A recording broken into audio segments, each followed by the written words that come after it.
Emily Carter's hands didn't shake when the Mafia boss's fiancé smiled at her like a cobra about to strike. That should have been her first warning that tonight would change everything. Normal people trembled in Vanessa Hale's presence. Seasoned criminals avoided her eyes. Hardened men twice Emily's size had walked out of Red Harbor restaurant in tears after one of Vanessa's performances. But Emily just stood there, order pad in hand, watching this beautiful, dangerous woman decide exactly how to destroy her. "Tell me something," Vanessa said, her voice honey-sweet and razor-sharp.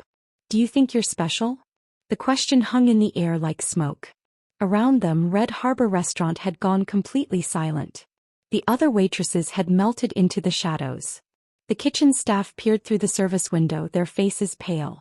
Even the piano player's fingers hovered motionless above the keys, frozen mid-song. Because everyone who worked at Red Harbor knew what came next. They had all seen it before. Vanessa would ask her questions, sweet and poisonous, and then she would tear her victim apart piece by piece until they begged for mercy that never came. Emily had only been working here for 2 weeks, but she had heard the stories. About the waitress who had brought the wrong appetizer and ended up blacklisted from every restaurant in Manhattan. About the busboy who had accidentally bumped Vanessa's chair and wound up hospitalized with 2 broken arms. About the manager who had tried to defend his staff and lost his restaurant, his savings, and his family in the span of a month. Vanessa Hale was engaged to Dominic Hale, the man who controlled the shipping docks, the union contracts, the underground gambling operations, and half the legitimate businesses in New York City. His name appeared in whispered conversations and coded messages. His influence reached into police departments, city hall, and boardrooms across the East Coast. But Dominic operated from the shadows. Vanessa ruled in the light. She was his public face, his display of power, his warning to anyone who thought about stepping out of line. And she enjoyed every second of it.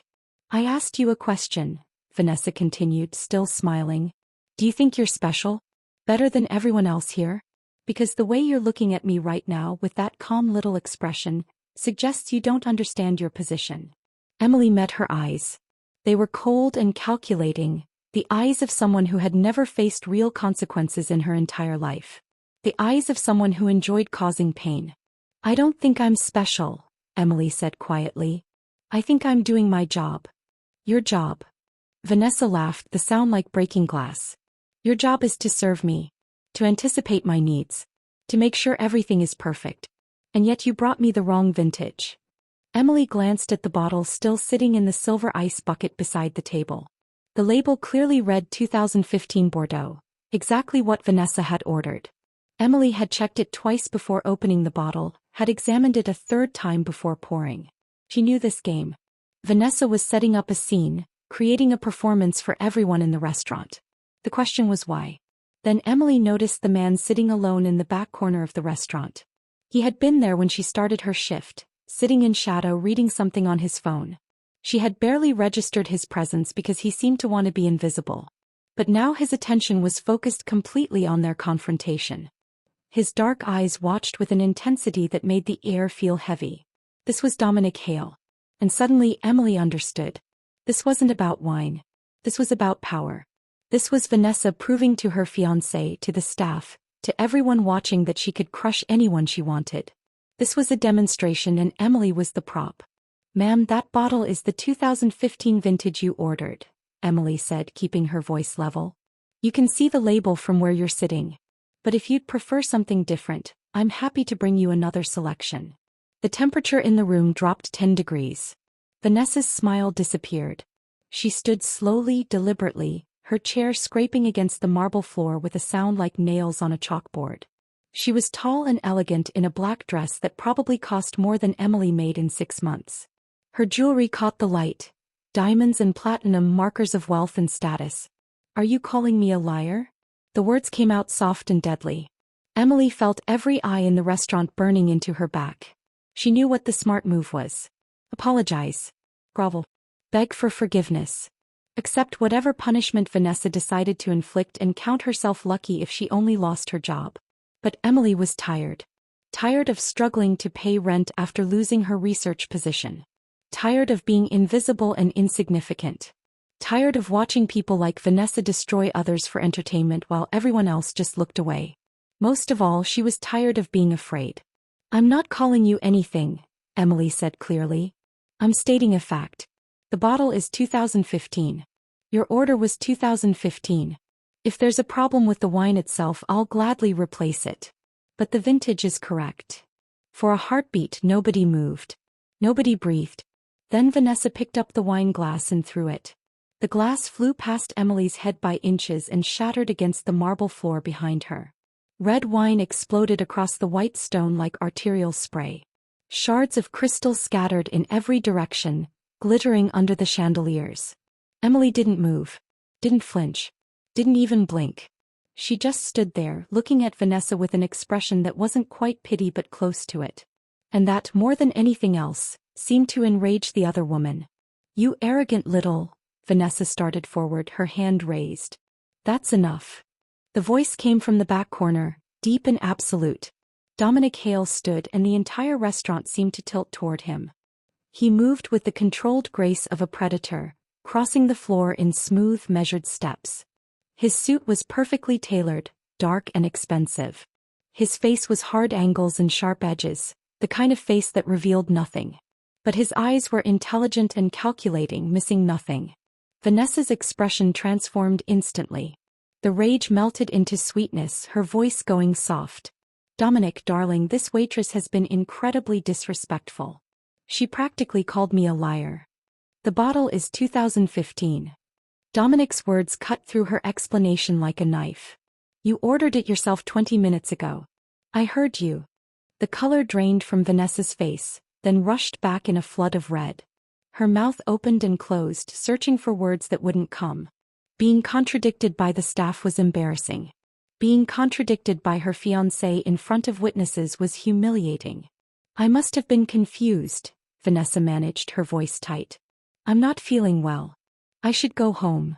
She grabbed her designer purse, shot one last venomous look at Emily and swept toward the exit. Her shoulder slammed into Emily as she passed, hard enough to make Emily stumble. The door crashed shut behind her. Slowly, like a held breath being released, the restaurant came back to life. Dominic was still standing there. What's your name? He asked. Emily Carter, sir. You're new. 2 weeks. He studied her for a long moment.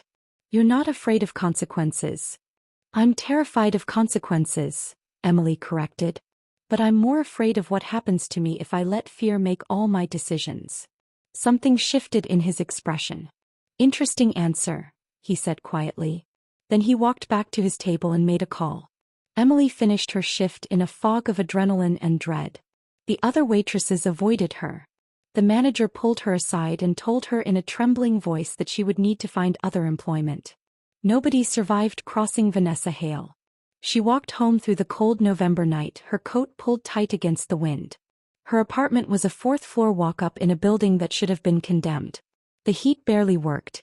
But it was hers, at least until the end of the month when her savings ran out. She had lost her job as an investigative researcher 3 months ago when her company downsized. She had spent 2 months burning through savings, sending out resumes. The waitressing job at Red Harbor had been a lifeline, minimum wage plus tips, just barely enough to survive. Now that was gone too. Emily climbed the stairs to her apartment, each step feeling heavier than the last. She was reaching for her keys when the black car pulled up to the curb below. It was sleek and expensive. The back window rolled down and Dominic Hale looked out at her from the shadows. Emily Carter, he said. Get in. We need to talk. Every instinct screamed at her to run.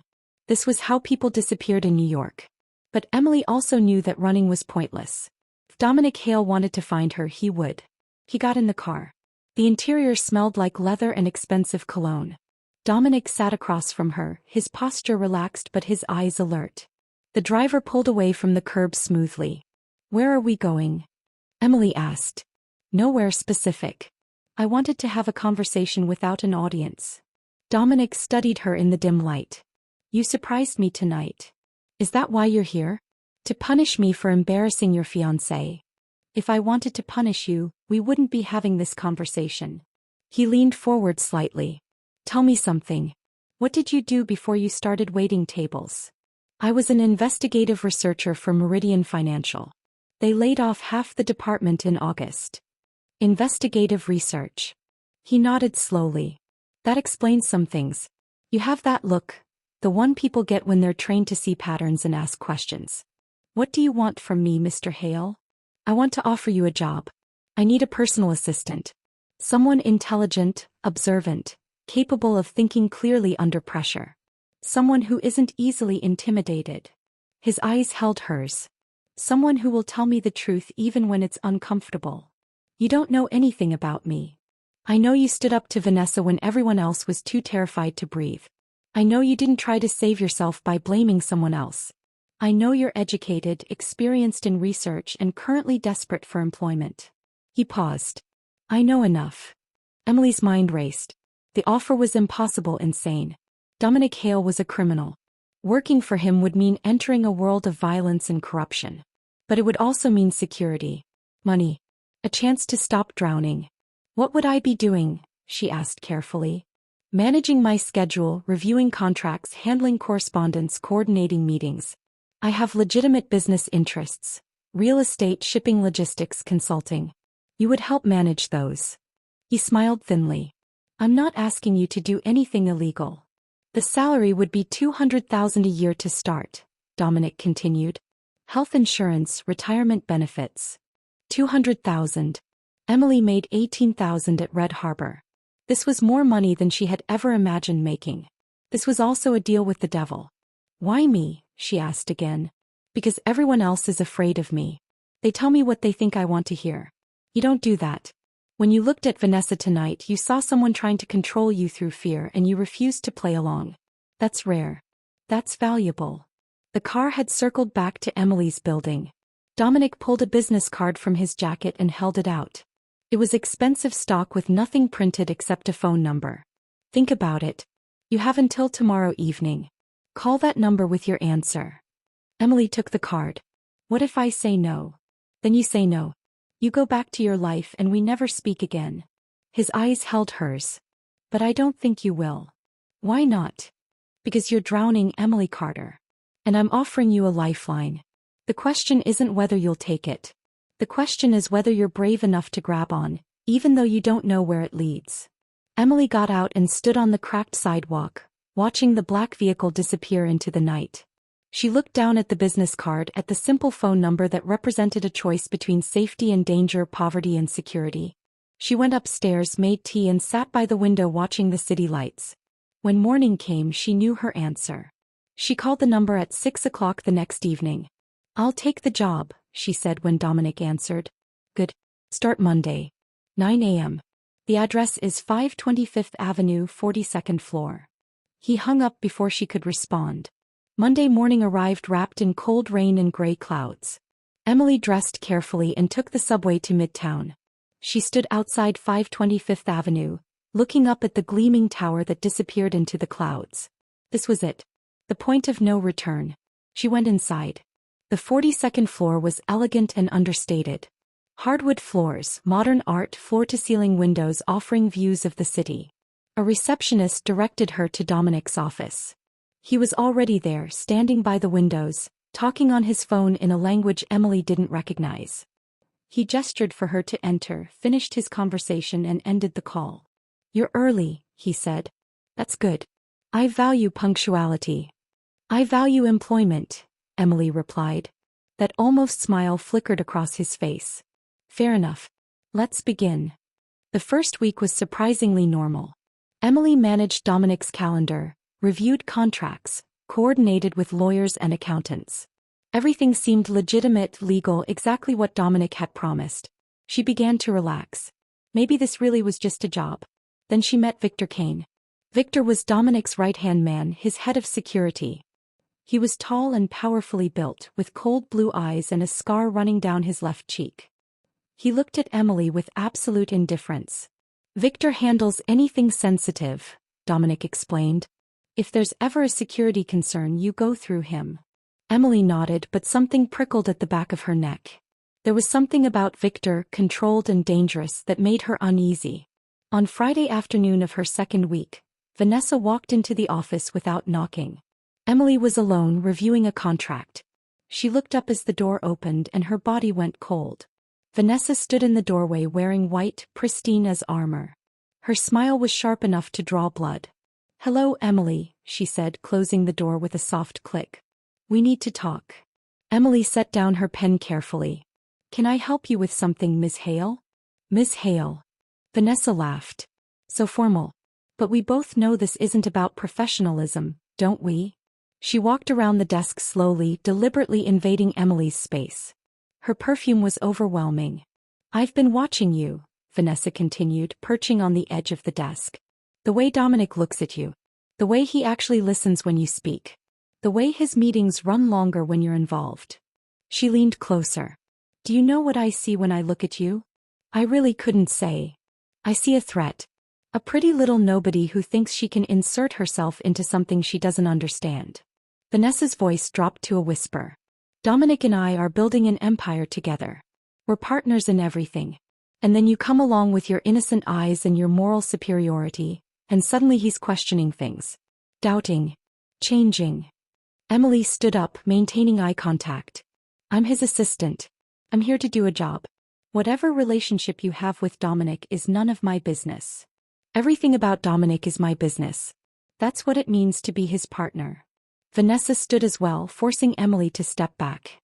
"But you're smart, so let me make this very clear. You're here because Dominic finds you amusing. But amusement fades. And when it does, I'll still be here. And I have a very long memory." She walked to the door, then paused. "One more thing. Standing up to me in a restaurant is one thing. But if you ever truly get in my way, you'll learn what real consequences look like." Her smile was ice and venom. "Ask around. Ask what happens to people who cross Vanessa Hale." She left, and Emily sank back into her chair, her hands finally starting to shake. She had walked into the center of something dangerous, and she was beginning to understand that the real threat wasn't Dominic. It was the woman who stood beside him. Over the following weeks, Emily fell into a rhythm despite the danger. She worked long hours, often staying late. She learned the web of Dominic's business operations, how everything connected. And she spent time with Dominic himself. He kept her close. He brought her into meetings, asked for her analysis, valued her opinion. He was brilliant, Emily realized. Every decision was measured. Every risk was assessed. He controlled his world with the precision of a chess master. But there were cracks in the facade. Sometimes, late at night when they were reviewing contracts, Dominic would pause and stare out the window at the city lights. His expression would shift, becoming something almost vulnerable. In those moments, Emily saw someone trapped by his own power. "Do you ever regret it?" she asked one night. They were alone in his office, past midnight, preparing for a major acquisition. Dominic looked at her, surprised. "Regret what?" "This life. The choices that led you here." For a long moment he didn't answer. Then he turned to the window. "Every day," he said quietly. "But regret doesn't change anything. You are who you are. You've made the choices you've made. And you live with the consequences." It was the most honest thing he had ever said to her. The most human. Emily wanted to say something, but Dominic's phone buzzed. He glanced at the screen and his expression went cold again. "It's late," he said formally. "You should go home." The moment was over. The walls were back up. But something had shifted between them. Something subtle but undeniable. And Vanessa noticed everything. Emily began to feel watched. Her apartment felt less safe. Small things started going wrong. Her mail went missing, her car had flat tires, her phone received calls from blocked numbers that hung up immediately. The pressure was subtle but constant. Then Emily started noticing something else. Victor Kane and Vanessa Hale. They were careful. Professional. Distant in public. But Emily caught moments that didn't quite fit. The way Victor's eyes would track Vanessa when she entered a room. The way they were always the last two to leave meetings. Emily's investigative instincts kicked in. She started paying closer attention. She noticed how they coordinated their schedules.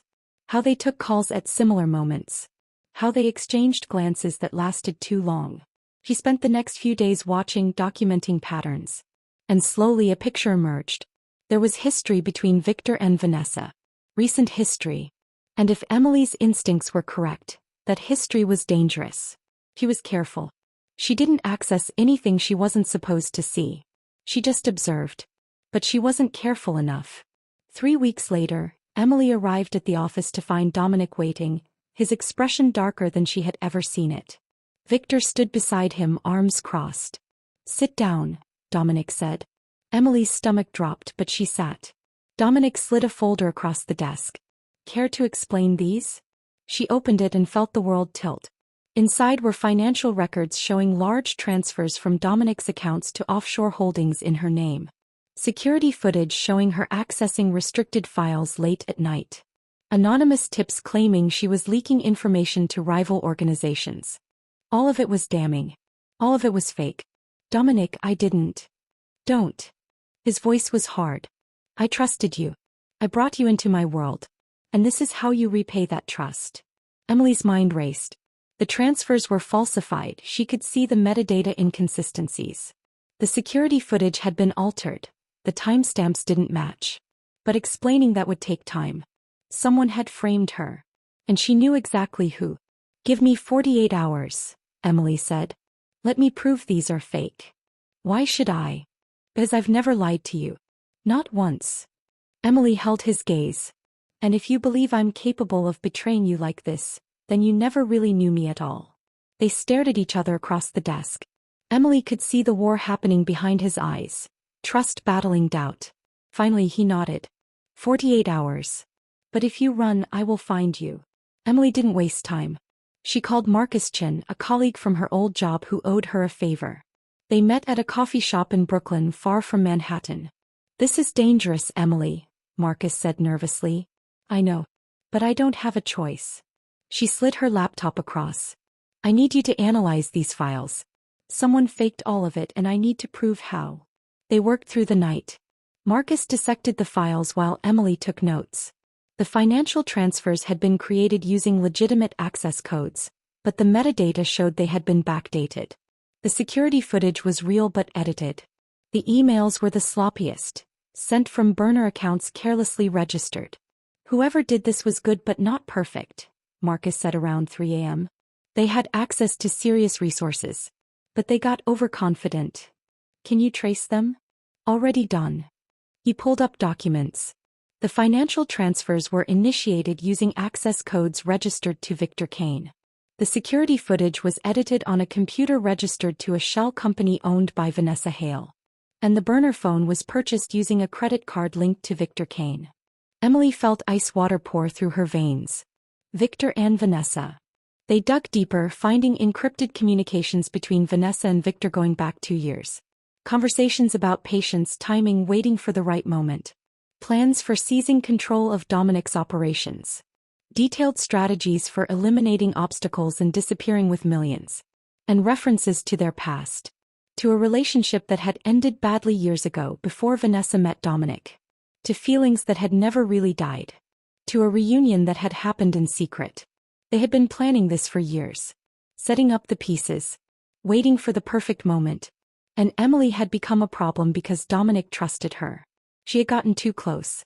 She had become someone Dominic relied on, someone who might notice inconsistencies. So Vanessa and Victor decided to eliminate her. Emily compiled everything into a single encrypted file and brought it to Dominic 36 hours after he had given her the deadline. She walked into his office and set the evidence on his desk. "Read it," she said. Dominic picked up the file, his expression skeptical.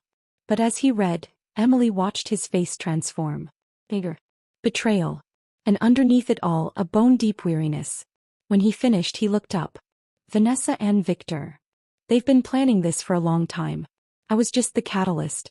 When you started trusting me, they panicked. They thought if they could turn you against me, they could proceed without interference." Dominic stood and walked to the window. For a long time he said nothing. "I should have seen it," he finally said. "All the signs were there. What are you going to do?" He turned to face her. "I'm going to let them think they won." The next 2 weeks were the hardest of Emily's life. She and Dominic maintained the fiction that their relationship had been destroyed. Emily moved to a new apartment, made a show of looking for other work, acted like a woman who had been cast out. Meanwhile, Dominic pretended to believe Vanessa's lies. He was distant with Victor but not suspicious. He played the part of a man who had been betrayed by someone he trusted. Vanessa and Victor grew careless. They started making mistakes. And through it all, Emily and Dominic worked together in secret. Late-night meetings in safe houses. Encrypted communications. Building a case that would destroy Vanessa and Victor completely. But something else was happening too. The forced proximity, the shared purpose, the knowledge that they were the only two people who understood what was really happening. It created a bond that went beyond professional. When Dominic looked at her now, Emily saw something that made her heart race. One night, in a safe house in Brooklyn, Dominic finally broke. "If this goes wrong," he started. "It won't. But if it does, if they realize what we're doing, they'll come for you first."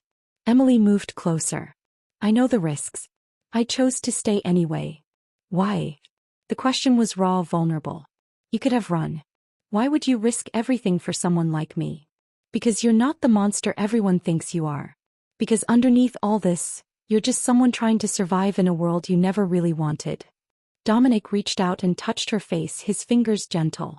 "You see too much. Maybe that's exactly what you need." He kissed her then, and it felt like falling and flying at the same time. When they pulled apart, Dominic's expression was serious. When this is over, we'll figure it out," Emily finished. "But first we have to finish it." The trap was set. Dominic had been quietly compiling evidence against Vanessa and Victor for weeks. Not just their plot against him, but everything. Financial crimes. Weapons trafficking routes. Names of corrupt officials. Offshore accounts holding millions. He had everything. And instead of handling it himself, instead of disappearing them the way his world normally operated, Dominic did something they never expected. He gave it all to the federal authorities. When Vanessa and Victor tried to execute their final move, stealing a massive shipment that would have given them the capital to disappear, they walked straight into a coordinated federal operation. FBI, ATF, state police. The arrests happened at dawn. Emily watched the news coverage from Dominic's apartment, seeing Vanessa's face as she was led away in handcuffs. The woman who had terrorized so many people looked small and defeated. Victor didn't even resist.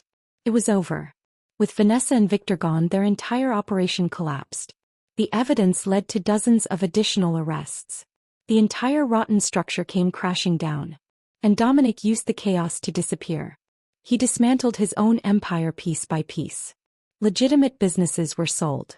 Illegal operations were shut down. Bank accounts were emptied and distributed. Some to charity, some to people his organization had hurt. It was methodical. Complete. And when it was finished, Dominic Hale ceased to exist in the underworld that had defined him.